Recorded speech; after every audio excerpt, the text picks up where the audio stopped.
I wanted to start a booktube channel. I want to start posting on YouTube. It's probably mainly going to be like reading vlogs, you know, if I stay consistent with it. Then who knows, maybe it'll be more than that. Hey! Hey! How y'all doing? Hi. How are you? It's been a while. Listen, time, you know, I know I said I was gonna be like, wanted to really try out booktube, right? And then, you know, like life happened. I got really unmotivated, got in a big slump. It wasn't that big, but it was big for me. But we're gonna try to be back. We're gonna try. I'm genuinely gonna try now. We're 6 months into the year. I'm gonna try. And what a perfect time to start trying than the mid-year freakout tag. Or mid-year wrap-up? Mid-year book? Mid-year check-in? Mid-year everything.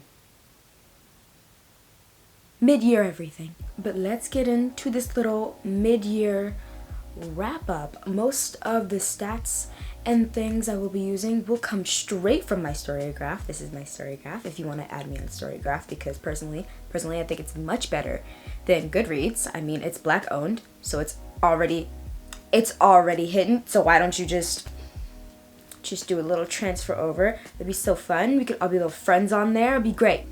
We're gonna bring up some stats, talk about our favorite reads, talk about our least favorite reads. It's gonna be a fun time. It's gonna be a great fun time. Okay, let's just get started with some stats, right?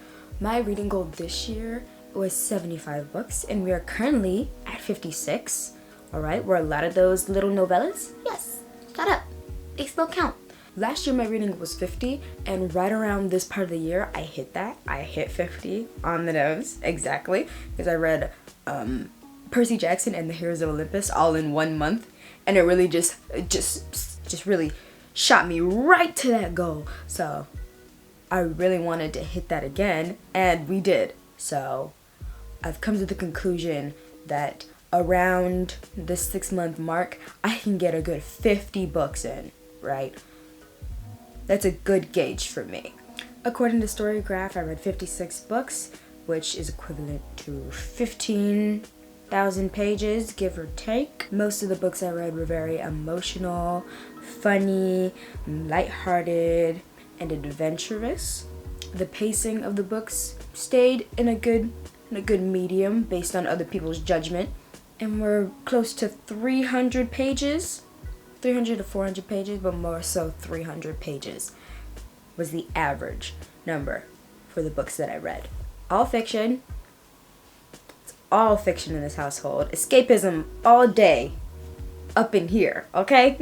And a majority of them were romance. What I find crazy is that when I started getting back into reading this year and last year, I did read majority romance. Even though at my core, I'm a fantasy girly. When I was a child, I loved fantasy books, and I did like contemporary books, you know, like Dork Diaries and Junie B. Jones, things like that. But more so, I was very much into fantasy and dystopias. But now in my adulthood, I read a lot of romance, probably because I didn't read them a lot as a kid, and I really wanna try to get back in my fantasy bag. But I don't like reading fantasy a lot anymore because authors just love ending the lives of their characters, and when they do that, I start to cry like they're real, but they're not real. So why am I crying? You know, like I just get way too emotionally attached to the story. Just seeing that shift that I've had from my adolescence into adulthood is wild.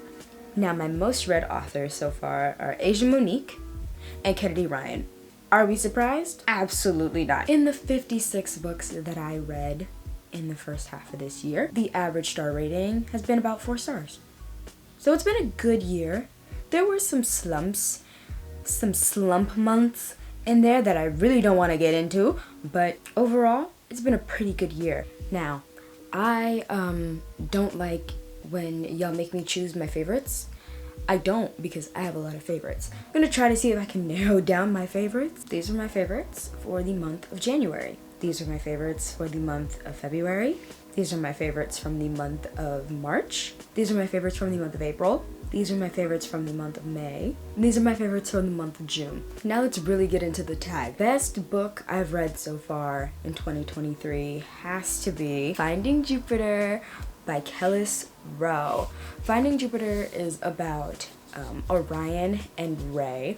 Orion meets Ray at a roller rink and just is completely taken by her, completely smitten, and this takes place during the summer, so he does spend a majority of his summer just hanging out with Ray. They hang out together, get to know each other, and he really wants to be in a relationship with Ray. And Ray is a bit closed off emotionally. She's not really looking for a boyfriend, but she knows Orion is sweet, and they start talking about their interests and hobbies, both of their likes for music, and really connect over the summer. And there's also something from both of their pasts that really connects them together. And I don't want to spoil it, but I do suggest that you read it. Cute black YA summer romance that I enjoy so much. I feel like if you liked Honey and Spice, Love Radio, this should also be on the roster for black romances like that.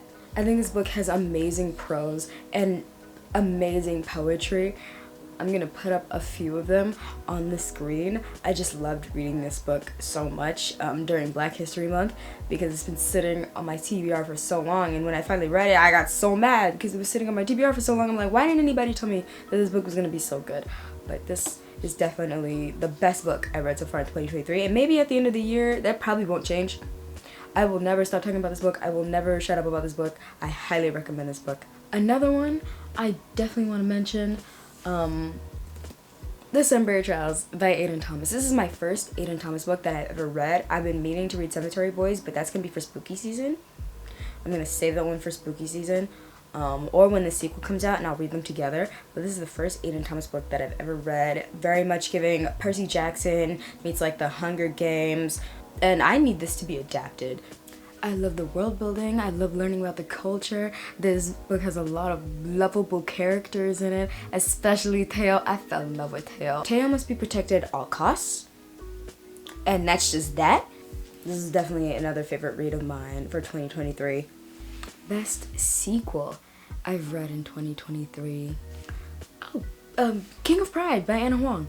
The King of Pride, I knew I was gonna like so much better, because, you know, Kai and Isabella, they just seem so much lighter than their counterparts in King of Wrath, so I knew I was probably gonna have a lot more fun. I didn't expect Kai to be so stoic, if that's how I can describe him, because in King of Wrath he just seems so like light and fun compared to Dante, but in his book he's really reserved, and I thought he would be more out there, but he's not. He's really reserved. He just has funny quips. But I love me some Anna Huang. That's my guilty pleasure books, is Anna Huang. My guilty pleasure author, Anna Huang.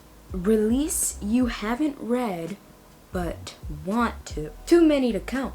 There's too many to count. Like Blood Debts, want to read it. Seasoned Warriors and Wolves, I want to read it. J.L. Seeger's books. She just put out the third book in Revive Me, and I have not read any of them yet because I'm scared. I'm scared. I'm just so scared. Cafe con Leche, Fake Dates, and Mooncakes. Highly Suspicious and Unfairly Cute. The Wrong Kind of Weird.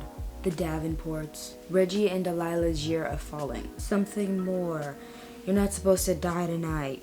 Single Dad's Club. Forget Me Not. The Vicious Games, When Life Gives You Lemons. Defensive Stance. The Duchess Effect. A Guide to the Dark Holding. There's a lot. Most anticipated release for the second half of the year.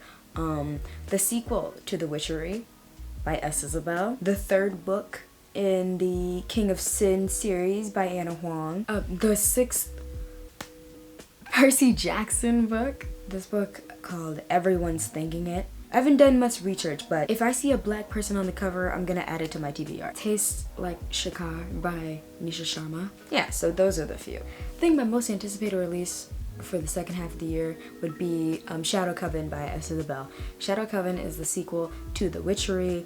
If you haven't read The Witchery is about these group of girls. They go to this witch school in this very witchy town. They form a coven and they decide that they want to stop the curse that is plaguing their small town.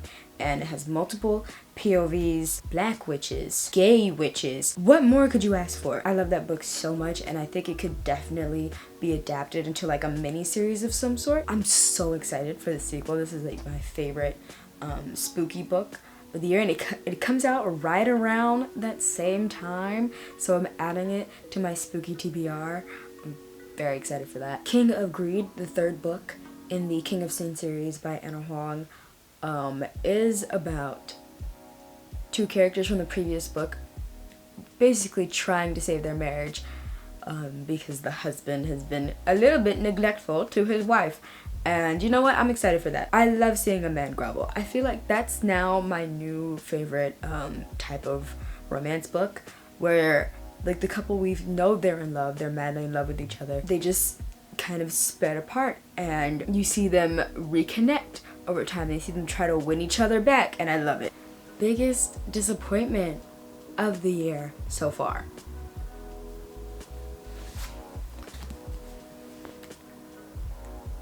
Don't get mad at me. Don't get mad at me. This book made me so mad, just so genuinely mad, and when I keep seeing people give it 5 stars, I'm like, did we read 2 different books? Now, this is Final Offer, the 3rd book in the Dreamland Billionaire series. If you don't know what the Dreamland Billionaire series is, this is how I sum it up. Basically, Walt Disney has passed away, and in his will, he has given his 3 grandchildren a certain amount of tasks that they must complete, or else they don't get their inheritance. And book 1, the youngest had to fix the theme park. Book 2, the eldest had to get married, have an heir. And this is book 3, where our boy Callahan, the middle child, has to sell the lake house. Now, Callahan, we know him from previous books as having a bit of an issue with alcohol. He is kind of an alcoholic. He has an alcohol problem. But then also, in his past life, he had a girlfriend named Alana. And we meet Alana in this book. I don't really want to spoil too much, but Alana is staying at the lake house that he needs to sell, and they had a very bad breakup. So Cal has to come back to this small town to try to sell this lake house. Now, I mentioned previously that Cal has an alcohol problem, and in this book they don't let you forget it. How can I describe this? When it comes to Cal and his alcohol problem, everyone in this small town treats him as if he has set a plague on their land, as if he has unalived all their newborn children, as if he robbed the whole town blind. All he did was break up with a girl, and everyone knew about it, and now they treat him like trash everywhere he goes for breaking up with a girl. There's no other aspects of his alcoholism that has inconvenienced the rest of the town other than them knowing that he broke up with Alana and he was also an alcoholic. And that's it. And they just all treat him like trash because he broke up with Alana. I'm sorry. If all small town romances are like this, I don't want it. You can keep it. I don't need it. We read Cal through the first 2 books and he's like the comedic relief. You love Cal. You love to root for Cal because he's so fun and loving. But this reading about him getting verbally attacked and harassed in the small town by a bunch of people for a situation that they have no business being a part of, and then them being surprised that he just becomes worse and worse, and then he just keeps going back and resorting to alcohol. I hated this. I hated this so much. Biggest surprise. These mafia romance books by Asia Monique. I never really delved into mafia romance unless it was maybe fan fiction, but I've never read black mafia romance. I feel like most mafia romance just never includes black people in them, but these mafia romance books are about black mafia families. All the female main characters are badass. There's no 3rd act breakups in any of these books. It's just the male main character just being completely infatuated with the female main character, and the female main character just being down for this whole lifestyle. And I loved every single one of them. Favorite new author? Deanna Gray. I have a mutual that I've been posting about Deanna Gray for a while, and so I was like, you know what, I'm gonna check her out. And Deanna Gray has this book series, the Mendel Hawk series, which is a hockey romance series with black female protagonists. And again, you put black people on it and I'm gonna read it. A lot of the time hockey romances will be heavily centered around white people. Okay? So I really kind of strayed away from it. So this was the first hockey romance book that I ever read. And I love these books so much. I mean, come on. Can we just get into the cover real quick? I'll put the cover artist name down below. But look at that. Look at them. Look at them. I love this art so much. Black author writing black hockey romance. Yes, please. Give me more, thank you. Book that made you cry. Kennedy Ryan, what's new? Why are we surprised? Kennedy Ryan always makes me cry. She always makes me cry. Without fail, she's gonna make me cry. One aspect of these books that really made me cry was there is a character death. I think in the first book, there's a character death. I can't remember if it's in the first one or the second one. But I sobbed like a baby in the middle of the night. Oh my god. He's not real, Ebony. Stop crying. I was crying my eyes out. I don't know why Kennedy Ryan does this to me, honestly. She will never not take a moment to make me just absolutely sob. It feels like a personal attack. Books that made you happy. I've talked about those already. Most of these books just make me extremely happy. But if I had to pick just one, I think I'm gonna go with They Hate Each Other by Amanda Woodley. This is an Amivi rec. If you don't follow Amivi on TikTok, you should follow Amivi on TikTok. They have great recommendations. This book was already on my TBR because the cover artist is my favorite cover artist, Lenny Kaufman. If you do not follow Lenny Kaufman, also follow her. She has great covers. I love her. If you love cartoon covers, this is the person that needs to be doing your cartoon covers. They Hate Each Other is a YA romance between Jonah and Dylan. They're two bisexual messes that hate each other. They just hate each other. Dylan is kind of like a party animal. He's very out there, very in your face, very extroverted. And Jonah is the exact opposite. And so they don't really get along. But all of their friends keep telling them, hey, there's tension here. You two should get together. I don't know what's going on here, but you two, there's so much tension here. We should figure it out. You two should figure that out and get together. And they're both are you kidding me? I hate him. But Jonah and Dylan decide, you know what? Maybe if we do date and we have the most horrible breakup, then they'll leave us alone about it. Do this fake dating plot, and obviously it's gonna work, right?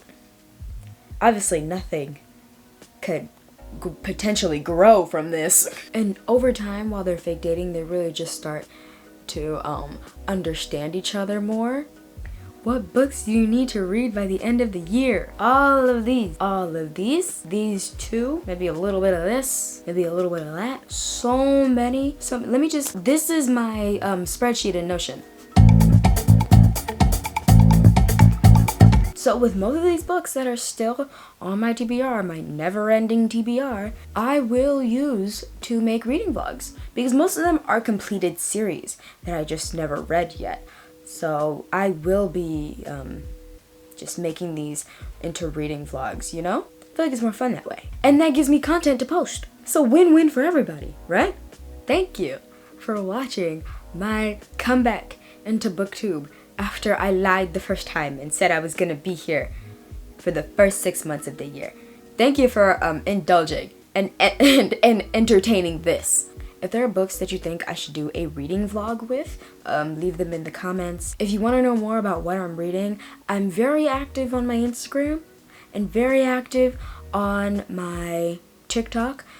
These are the two places where you will mainly find out what I'm reading and when I'm reading it.